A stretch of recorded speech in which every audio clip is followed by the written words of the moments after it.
काही सदस्य डीजे बद्दल बोलले आणि निश्चितच डीजे काही आपली संस्कृती नाहीये. मुळात सुरुवातीपासूनच तिथे कायद्याचा भंग होतो. तो कसा?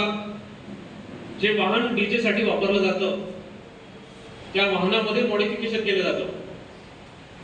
आरटीओच्या नियमांना दारांवर धरून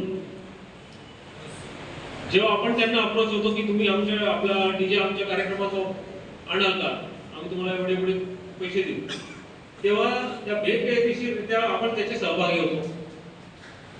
ती मॉडिफाईड व्हेकल आपल्या शहरात येते, मोठमोठाले स्पीकर लावले जातात, खूप मोठा असा आवाज होतो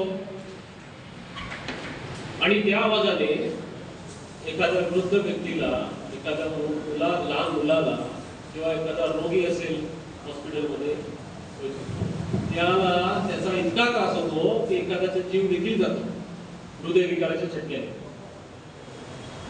परंतु हे जेव्हा डीजे नव्हते तेव्हा देखील आपण आवाज करत होतो, मोठ्या जल्लोषात श्रींची मिरवणूक काढत होतो. मग त्यात असं काही होत नव्हतं. त्याचं कारण काय?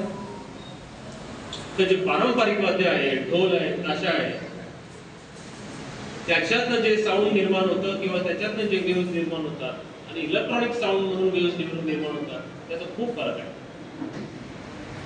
तर मित्रांनो, पारंपरिक वाद्यांना प्राधान्य द्या. मला आठवत नाही की त्या पारंपरिक वाद्यामुळे कोणाचा जीव गेला असेल कधी. ही आपली संस्कृती आहे, जुनी संस्कृती आहे, त्या संस्कृतीला प्राधान्य दिलं पाहिजे. निरनिराळे 10 दिवस आपल्याकडे श्री असतात.